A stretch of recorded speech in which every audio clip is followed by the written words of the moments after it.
Hey, what's up, Facebook folks? It's your old pal Schmucker, live south of Warsaw with my good pal Julie Tuinstra. How are you? Doing well. Are you doing well? You're nervous? Nope, not too bad. You don't seem like it. No, I mean, I'm we're good. at your house in your living room, so Claypool, Indiana. yeah, it wants to tag you, so we'll tag you there. But this video being made possible by Boggs Automotive at 600 Lighter Drive in Warsaw. Call them 574-268-6360 to schedule your appointment today. You can also find them on Facebook. The link is in the description if you want to check that out. So, Julie, let me fast forward here to your page in the big green notebook. Oh, fun. Tell us a little bit about you and your story. My story, huh? I got a story. Everybody's got a story. Born and raised Warsaw, Indiana. Didn't really go anywhere for college. Went to Grace, so I stayed in town. That's where I met Andy Tuinstra. So, Andy's her husband. yes, my nice husband. His sister was my suite mate. So we lived in Alpha together. Is that place still standing? I assume so. I think it is. So we were on the second floor in Alpha, and I didn't really care for it all that much. I'd rather be at home. I think when I was in high school, I was pretty quiet. Do you remember? Yeah, kind of. That's a no. I mean, that was like 20 years ago.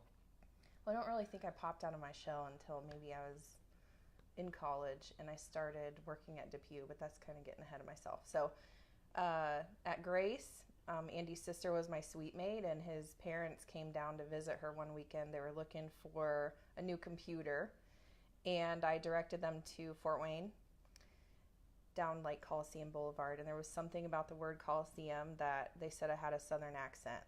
So they said, we want you to meet our son, and we had a first date, rainy Grace soccer game, and we started dating.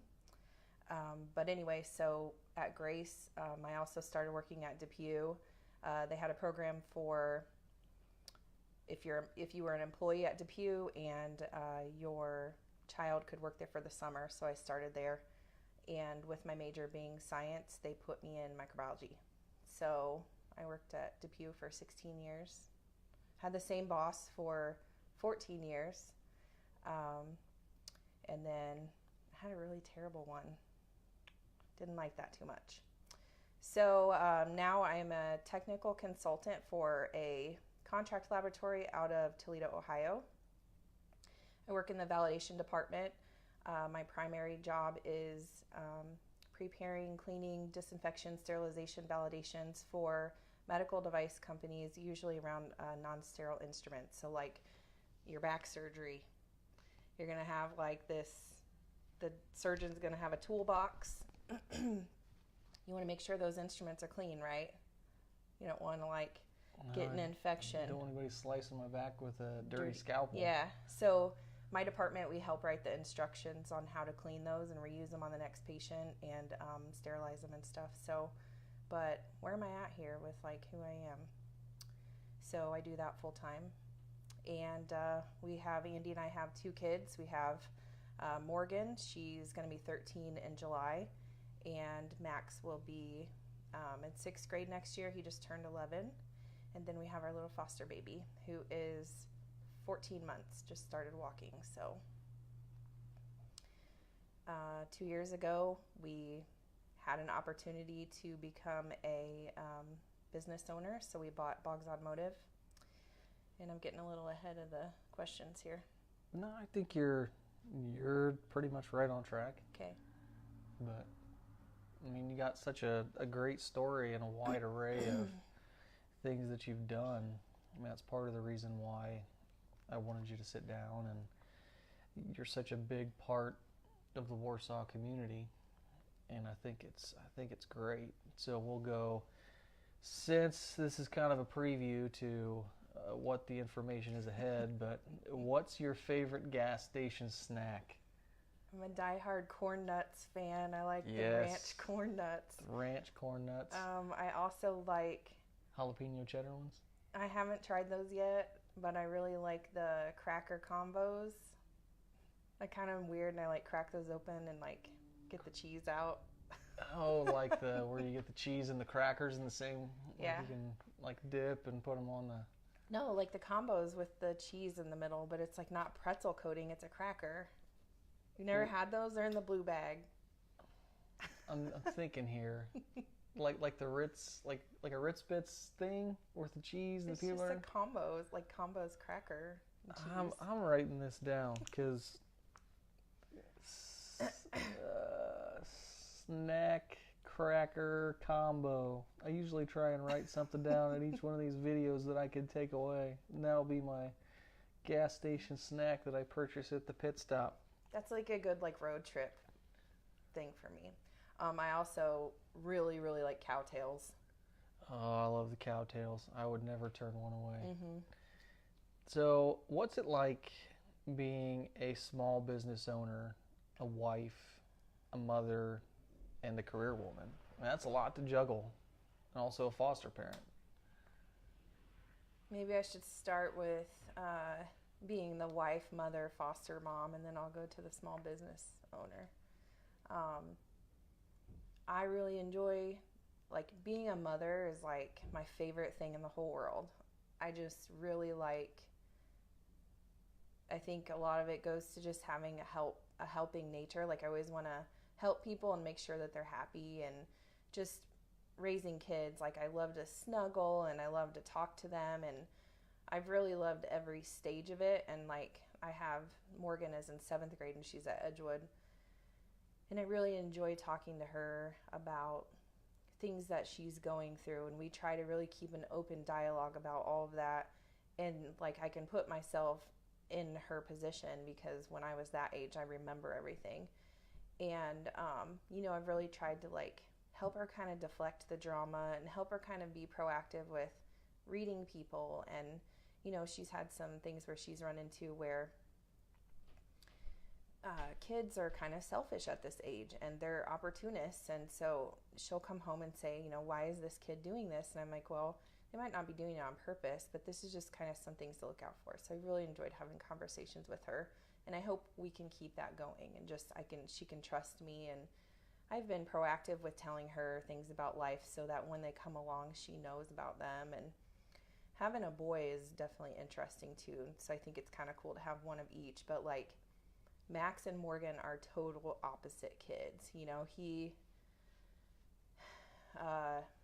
has ADHD and anxiety, and so when he was younger, we had some really, really hard times. It was very stressful, but I'm so thankful that we researched what was going on and we kept fighting for him and being his advocate, because it's really like a mental health, what do you want to call it? I don't like to call it an issue. I mean, it's just the way that he's wired. But like by figuring out when he was younger what's going on, then we have helped him be successful now, instead of kind of just, I feel like a lot of times with ADHD, some people don't even believe in it. And they'll just say, well, you just need to discipline your kid, or he's all boy, he'll grow out of it. But there's definitely some things there that, we've had to help him through, and so he's doing pretty good. But I've enjoyed times with both of the kids. Max will talk your leg off about trains, or he used to be into Minecraft and stuff like that. And so they're both just very bright in different areas, and it's just been fun to be their mom. And like as a wife, I'm just very fortunate, like I have such a great husband. He's very laid back, and I'll talk a little bit more about this, but like he's someone that I admire a lot. And so I'm just really lucky. I don't have to worry about coming home and having him upset with me or anything like that, because we usually get along pretty well. And I've learned something about myself. I really like to keep that peace and harmony, so the stability. And then foster care, we both really love that a lot. It's the closest I've ever been to God. we felt a calling to do that. And when we said yes and we moved forward, it's just been like I've never felt closer, but it's also been the hardest thing I've ever had to do. So, I mean, it's got to be tough. You talk about, I mean, it's tough enough raising your own children, but then you bring somebody else's in with, I mean, the situations that bring a child to a foster situation are never easy to deal with.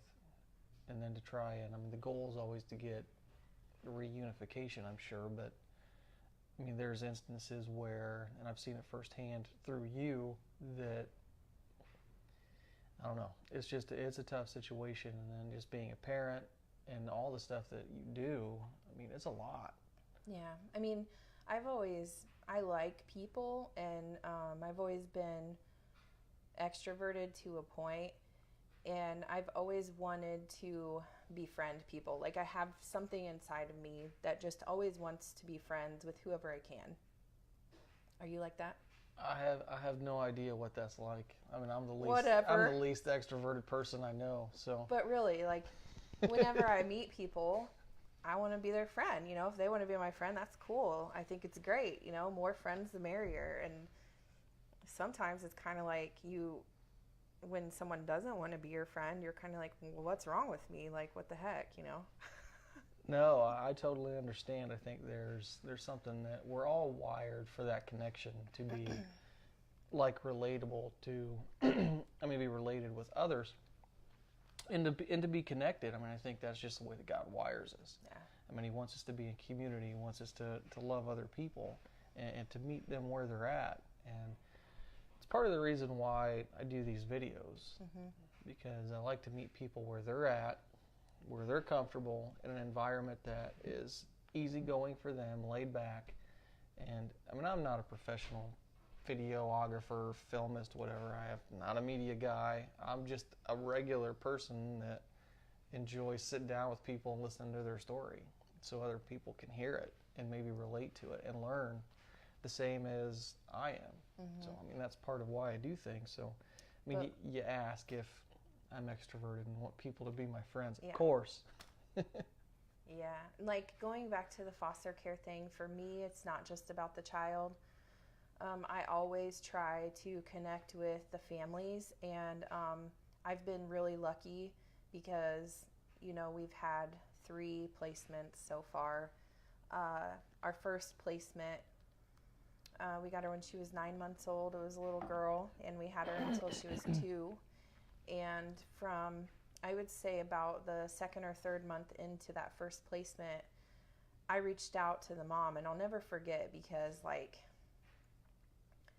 there were things that I wanted to tell her, and there were things I needed her to know about her daughter. Like, here I am, you know, seeing some of these milestones happen, and I wanted to share things with her. And finally, I just kind of broke the ice, and I got her phone number, and I sent her a text, and we started a really good relationship, and we still have a really good one to this day.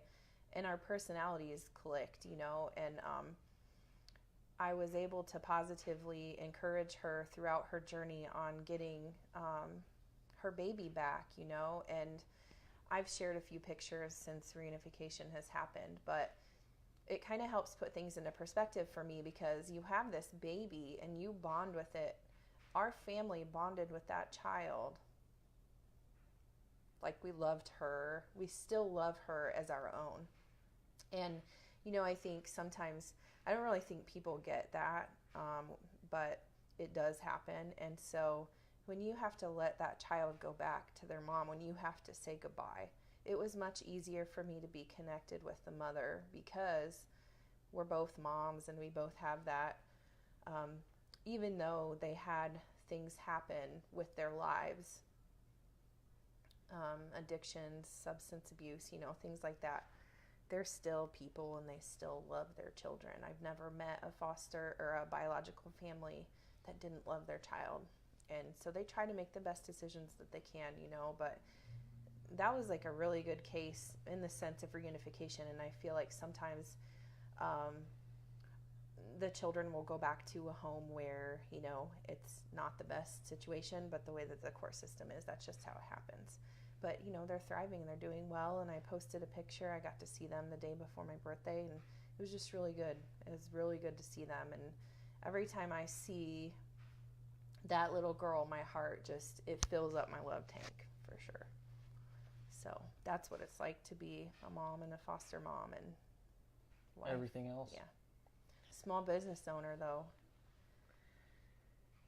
like we really like it. So just to kind of like tell you guys what's going on. So I work as a scientist full time, and then I do the business end of Boggs Automotive, some marketing, all the bookkeeping. I pay the bills, I make sure payroll, do all that kind of stuff. So like I'm not in Boggs a lot. I work from home. So kind of do that on my off time. Quit looking at my questions. You're cheating. Your handwriting's so pretty. They can't see that part. It's like so neat and tidy. Yeah. But if it makes you feel any better, I can't read that. I think I'm getting old eyes. You did have a birthday yesterday. I know. 38. Yeah. I don't like it. I still feel like I'm like 24. It's halfway to 76. I don't like that either. Don't talk about that like that. It's terrible. Well, hey, that's what I do. So what role does your faith play in your life? I was thinking about this a lot today, because you give me these questions and they're kind of heavy. But like, my faith drives me in everything that I do. And I've tried to explain to people before, because like, when I was growing up, we went to church. We went to Calvary Chapel, a small charismatic church, but we were like a little infrequent. And so like, if you ask me Bible stories, or if you ask me things that are going on, I don't necessarily remember or have that foundation. So like, I'm missing in that part a little bit, and it's something that, I want to learn more about and everything. But when I pray and like with foster care, it's all like listening to God's whispers for me. And when he tells me to do something, sometimes when he tells me to do something, it's so powerful that I can't think about anything else until I get that thing done. And, like you can't even concentrate. And have you ever had that happen? Like I remember hearing one time when you bought a meal for someone at the mall or something, and you were just sitting there and you knew that you had to do that. Mm-hmm. There have been times like with the foster child that we have now, they didn't have any food at all, and I couldn't sit still. It was like 9 o'clock at night, and I had found out that they didn't have any food, and I was like, Andy is so good at knowing who I am. He knows that he can't stop me, and he doesn't try. He just says okay, and I go and I do what I need to do. And like when our first foster baby, her mom was pregnant when she was removed from the home, and I kind of had that same thing happen where like I felt like before the baby came, I needed to supply the mom with everything that I could to know that when the baby got home, she had everything she needed. So that's how my faith drives me. It's like just listening to God. Well, I just talked with Ben Irvine on Tuesday about that, and he was talking about how sometimes we're waiting for this big, like, booming voice to come in and with, like, James Earl Jones pipes and say, Julie, Tuinstra, do this. I mean, maybe for some people, that's how he talks, but I think more for somebody like myself, it's like a whisper. Mm-hmm. Just like saying, hey, oh, somebody else wants tagged here, so let's tag somebody else. Tag. But I think it's more like that whisper just saying, hey, I love you. I'd like you to do this. And you're not going to get any rest until you do it. Mm-hmm. But that's where a lot of people, I think, they may ignore that. And it may go for a while and they're not experiencing any rest. And I mean, that could be why, because he's asking you to do something. But I mean, stepping out in faith, I know I've seen it firsthand. It's been a pretty awe-inspiring thing to watch. I mean, I know you've been a huge part of my recovery process, which is another reason why I wanted to sit down with you for a video. We've been friends for like 20 years, and a lot of people ask, they're like, well, it always seems like you're sitting down with your friends. Why do you always just sit down with your friends? Well, because everybody's my friend. You're going to make me cry. I'm getting all like misty right now because it's really emotional. It really is emotional. Because going back to that, and I'd forgot about it until you mentioned it, you know, like I was sitting on my couch at home, and I don't remember how, like, it was how we were talking or something, but in like your darkest days, I was sitting on the couch with Andy, and I said, here's this guy, and it's like 30 degrees outside, and he's like got nowhere to go. He's homeless, and he's sleeping in some shed. And I looked at Andy, and he was like, you want him to come live with us, don't you? Like, you want to go get him and bring him here to our house, don't you? And I had these babies at home, you know, and we worked full time and stuff, and like I couldn't think about anything else other than like how to make sure you were safe, and I just wanted to help you. And I don't know, you know, that was just one of those times. And so, like, to see you at your worst and to see you now, like, I'm just really proud of you. It's really cool.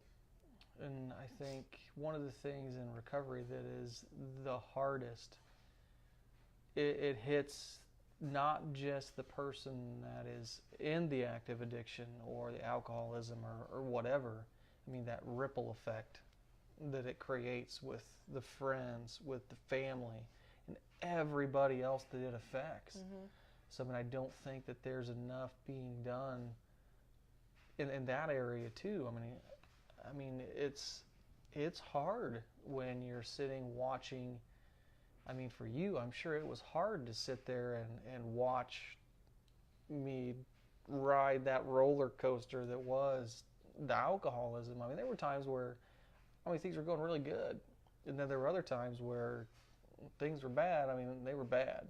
Well, I think the hardest part for me was like I couldn't talk to you for a while. It was like, you know, and I talked to your sister a lot. We would talk a lot. And your mom, you know, like I got to know Rose, and but like, you know, like you weren't doing very well, and it was like then, and you were just at that darkness stage, and it was like I couldn't do any more than just kind of like distance myself a little bit. But it was like I still wanted you to know that I cared about you, but you have to have tough love a little bit, and like you had to do this on your own, and there was almost only so much that I could do. And so that was the hardest part, was like just kind of like hanging back for a little bit, but like never did I want you to think that I didn't care about you, or you know, that I wasn't ever going to be your friend anymore. So well, the hindsight always being 20/20, and if sometimes if you know anybody that's in active addiction, that step back is required. Mm-hmm. And those that are maybe using or whatever, it's going to seem like a giant blow, but in retrospect here, I'm thinking back that I understand why you had to do what you had to do. And Holly and I just had a conversation about it the other day, about the friends that we have, and the ones that go, and the ones that leave us, and then the ones that have to take a step back. And I love the phrase that if you can't handle me at my worst, then you don't deserve my best. Well, sometimes even handling people at their worst, and I think that's kind of how God does things too.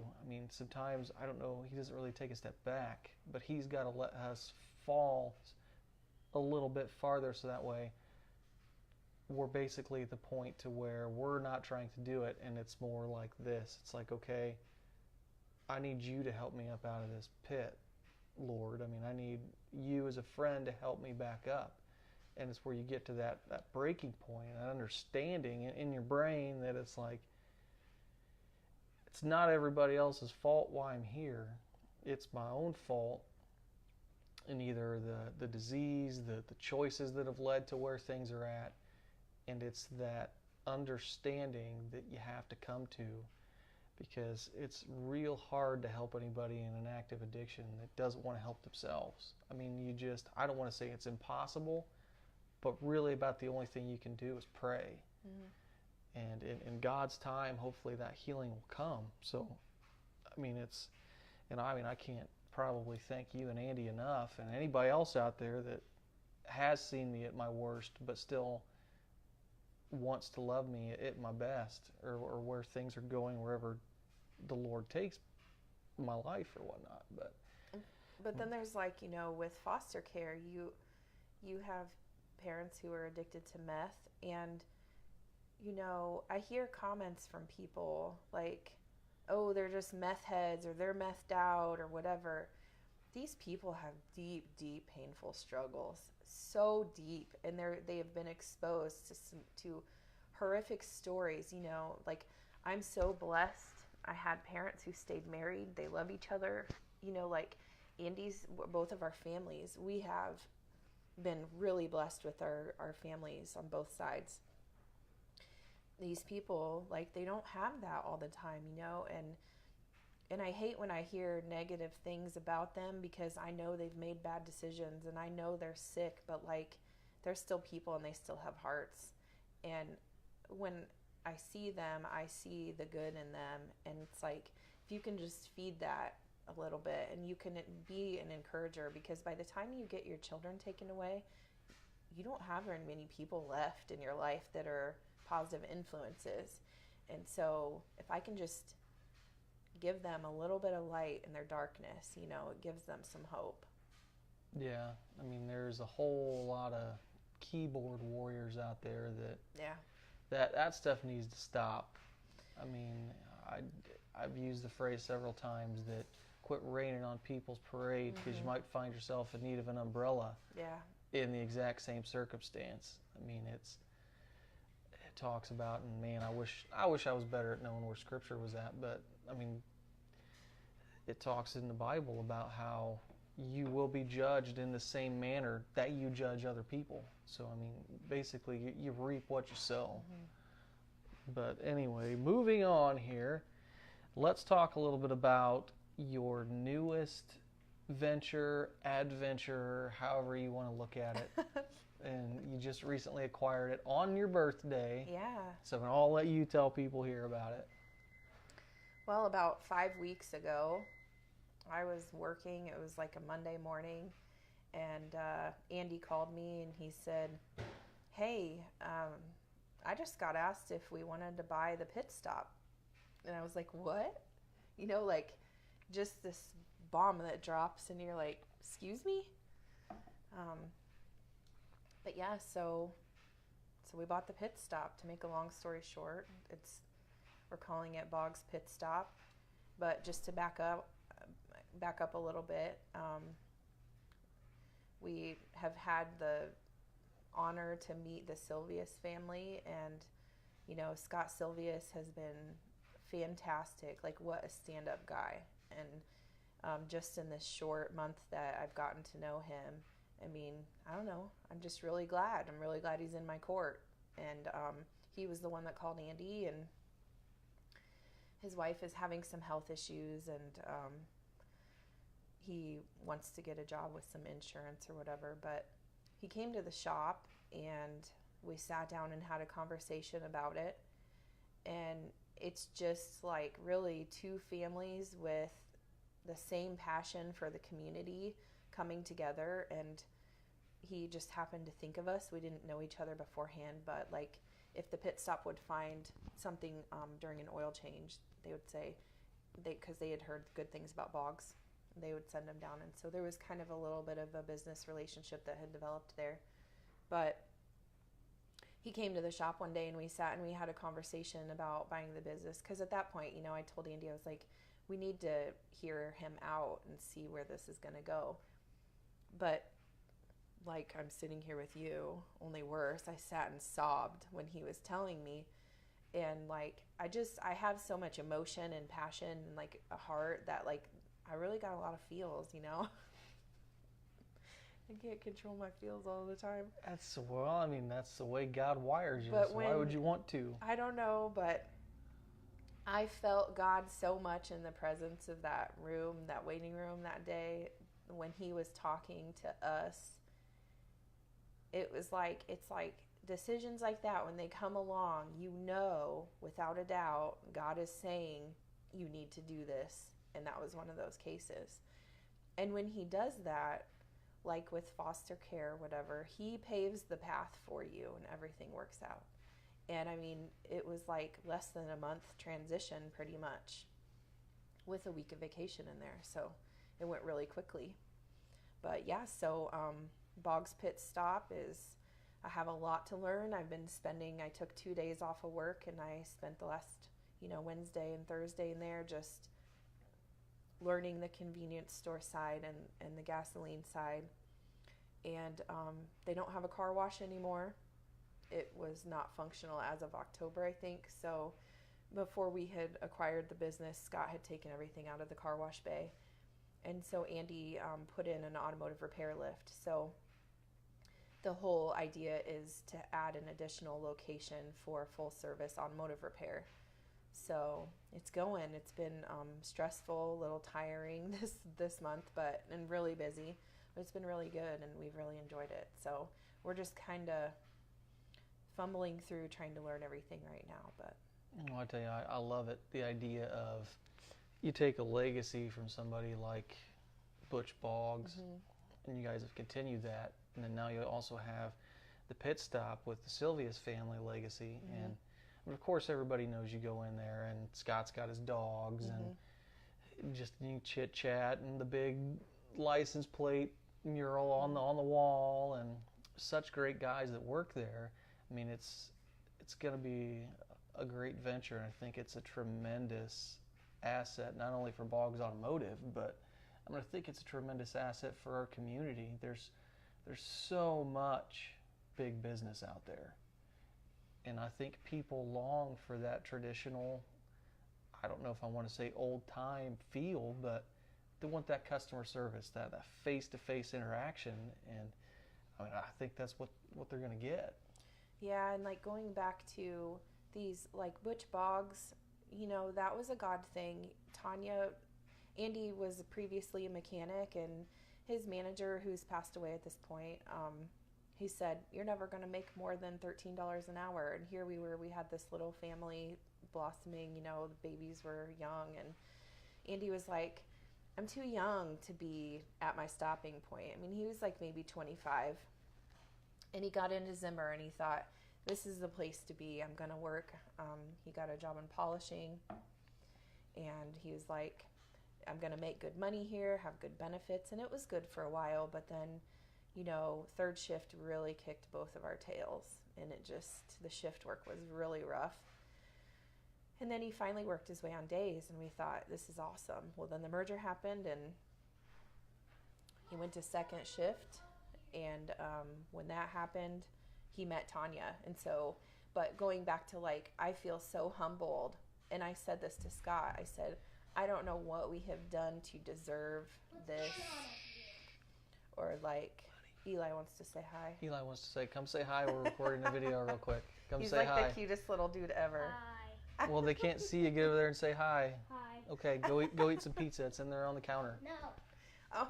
Well, then go play. This is the joy of doing live videos.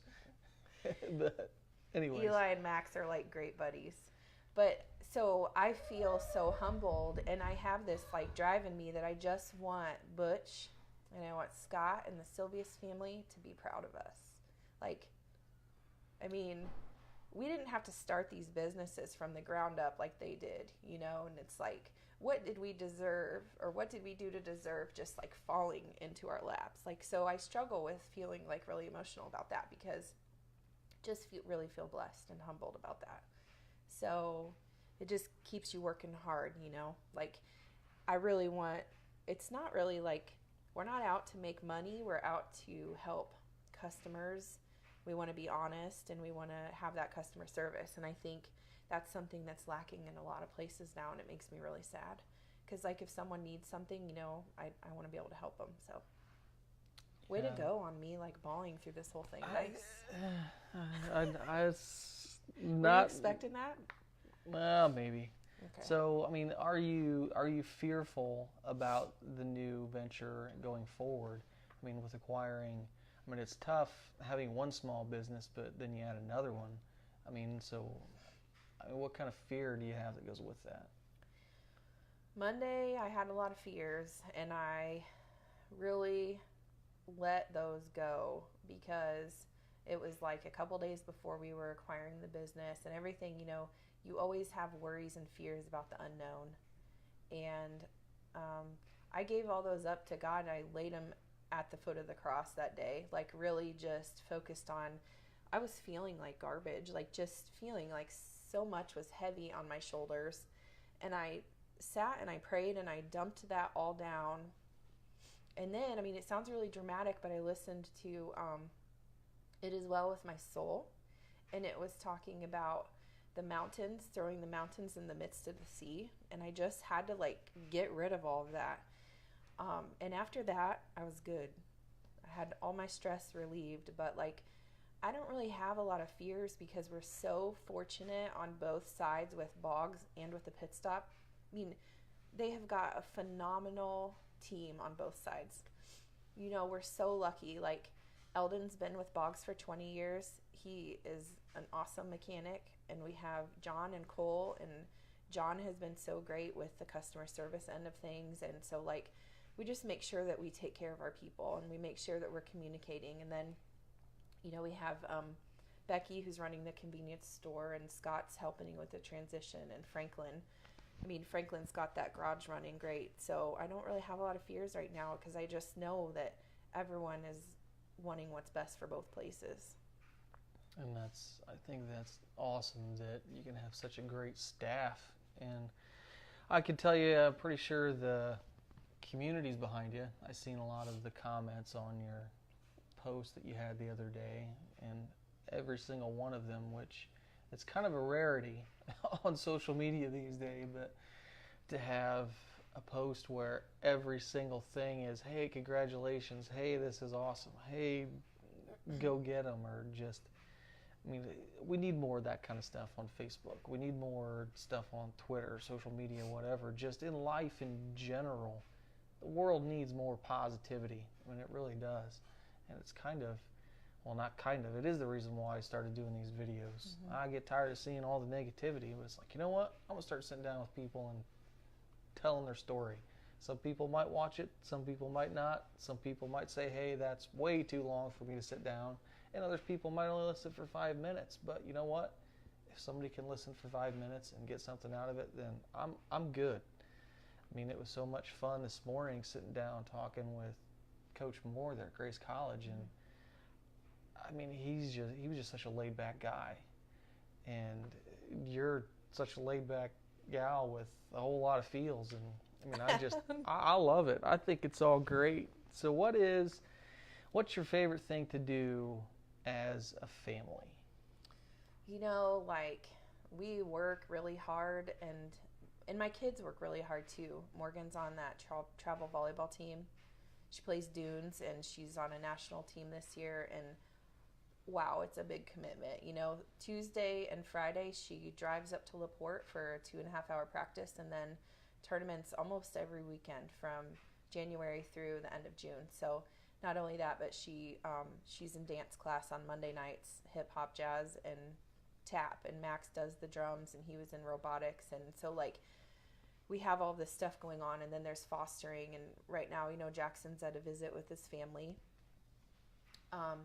So we really like to go on vacation, and, I've read some things from people, like, they've posted on blogs, like, you should never need to go on vacation or something like that, and I think that's something that we really like to do. We like to travel. We like to go on a cruise, or we like to go camping, or, go to Jamaica or whatever. We just really like to travel and see, like, just take that time and experience things. So I think some of that stuff helps wind down and relax and reset your brain to get it back where it needs to be. I think sometimes that's essential, and I think God asks us to rest sometimes. It's pretty, in more than one place, I can tell you that, where he talks about resting.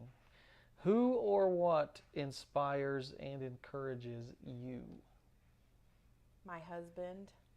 I thought about this a lot, because I was trying to think, and just, you want to say the right thing about who, because I was thinking about what, that was kind of hard, but really, Andy is just like a very stand-up man. He doesn't talk bad about people. What my family, they can get kind of loose with their mouths sometimes. And, like I have family members that don't use the best word choices or whatever. But Andy never, ever says anything bad. Like, he just has a very clean mouth. And that's really impressive to me, because sometimes when I get mad, it's hard not to keep a filter. And I just think it's really impressive. And he's like just one of those quiet, but like, what I want to say about that, he doesn't have to do much. It's like the way that he lives his life is what impresses me, because he tries to always maintain a morally sound life, always. And it's just not something that he feels the need to express. It just is who he is. And, like after we would have met almost 20 years ago, it'll be 20 years in October, he just has this soft kindness about him, and he adores these foster children and his own children. And he's not nearly as an emotional of a person as I am, but his heart and my heart are the same. And I just really, he keeps me, he's like even more laid back than I am, which I wouldn't have said I was laid back, but he's like my safety net. So like when I come home and I've had a bad day, he's like my security. So. And just so you know, I add the what on there in case people have like a book or maybe a video or something like that. That's why the what's in there. I like Steve Harvey. Steve Harvey's hilarious. But he is so inspiring. Like, he had a video a while ago, and it was titled "Sometimes You Just Gotta Jump," and that really set with me. So, I like watching him on Family Feud. Well, he has a weird mustache. He does have that mustache. Steve Harvey, if you're watching, get a hold of me. Yeah, let's do an interview. Let's do an interview, buddy. But how has your past and your experiences motivated you going forward? I'm an overthinker and an analyzer and a self-reflector. And any time that I've done something that I wasn't proud of, or I just wanted to do differently, I sit and stew around about it, maybe sometimes too long, but I always try to be the best that I can be, make sure that I don't do that same thing again. You like an Army commercial or Allstate, be the best that you can be. Maybe, but no, I think that's great, and I think we all try to. I mean, you talk about Andy, and the word that always comes to mind with him is integrity. And it's something that I aspire to be and have more of in my life. I mean, I don't want to be Andy, but I think we can find those people in our lives that have the qualities and the characteristics and just the character that we admire. And I think that we can learn so much from those people and implement them into our lives. I mean, God puts them in our life for a reason. I mean, I don't really believe much in coincidence or luck. I mean, I think God's purposefully intentional with how he does things. I mean, I really do. And speaking of Andy, you probably hear him walking down the stairs. Yeah, but creaky old house. Creaky old house. So last thing I got for you here, who is Julie Tuinstra at her core? I've been struggling with this question. That's kind of a hard question. I was thinking, when I was younger, like, I would just say I have a big heart and I am full of a lot of emotions. And when I was younger, I didn't really necessarily know how to control that. And like, I'm super embarrassed about our class reunion, which thankfully I don't have to go because I'm going to be in Florida. But when I think back to high school, I feel like everybody thinks of me as like the girl who cried all the way through school. I feel like I cried every single day at school. And so like, me to the core, I've tried to, because everybody, would always say, I even had that nasty boss tell me that I wasn't emotionally intelligent. And that grinds my gears, because I always try to be in tune with people. But it's like, my biggest enemy is also my best friend. And so, like, I've tried to take that emotional part within me and put it to good use. And so, like, at my core, I feel like that's what I've done. You know, like, I've listened to God tell me what He wanted me to do in life for my purpose, and I've done that. So that's who I am. Well, I mean, I think knowing you as long as I have, I think that the emotions and the wearing your heart on your sleeve, I mean, that's the way God wired you. And He wired you to be able to love those foster kids and your people that come into bogs or the people that you talk to. I mean, there's no front. I mean, you don't have any ulterior motives. No. It's just raw, pure, just, I mean, I think the character that you have is definitely admirable, and I'm super excited to see where good Lord takes Boggs Pit Stop, Boggs Automotive, the Tuinstra family. I mean, I think it's absolutely wonderful stuff, and I tell you what, I appreciate you sitting down, and hopefully everybody else out there enjoyed watching the video. And we'll remind everybody that this video and all videos this week are being made possible by Boggs Automotive and Boggs Pit Stop now at 600 Lighter Drive and on Center Street in Warsaw. You can call Boggs Automotive at 574-268-6360 to schedule an appointment. Pit Stop, you can just stop in to get an oil change. And you can also find Boggs Automotive on Facebook. The link is in the description. So make sure you give them a look-see or stop by. I stopped by earlier and they were loading all kinds of brand new snacks, hence the gas station snack question early on in the conversation. But they got all kinds of great stuff, so feel free to stop on by and check them out. I learned this, I didn't know this, and I feel embarrassed I didn't, but it's the only full-service gas station left in the county. And I'm going to throw you in a bow tie, and you're going to go out and put some gas in some old ladies' cars, because I think you would really like it. Oh, yeah? I'm going to make you do that. Should maybe put on this old like gas a pink station shirt and a bow tie. I'll wear the pink shirt. Maybe a pink shirt, some Bermuda shorts. Yeah. I don't know about a bow tie, but... But no, we're going to be talking about, you know, like, if anybody thinks about where they get their gas, just think about the little guys. Think about those small, locally owned gas stations, because the Walmarts and, you know, like, I know Owens is nice because they did give the discount, but we're going to try to start to compete with that and bring that up a little bit and just bring some life. There's a lot of life there, but just kind of boost it a little bit and do some things. So, I mean, if you think about it, think about where you're getting your gas. Yeah, that's where I got mine today. Because you're putting food on our tables, and we are very appreciative of that. So. Yep.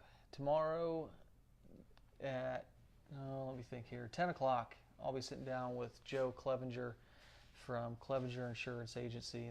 I'm pretty excited to sit down with him and make sure to stop in and see the folks at Boggs and get something done for your car. And hopefully they continue to sponsor the videos. And by sponsor, it's basically, in case people are wondering, I'm going to kind of give away the secret here, but by sponsoring, I'm not getting rich. They're just basically backing something positive going back into our community. So anybody that jumps on board to sponsor, I appreciate. And I do ask some of them, and pretty much all of them, if they want to donate to the organization of Bridge to Hope that I'm a recovery coach through, they can do that too. But you guys take care. Join me tomorrow morning with Joe Clevenger from Clevenger Insurance Agency, and have a terrific rest of your Thursday. I think the sun's coming out tomorrow, so we're looking forward to that too. Take care and have a great Thursday evening. Bye.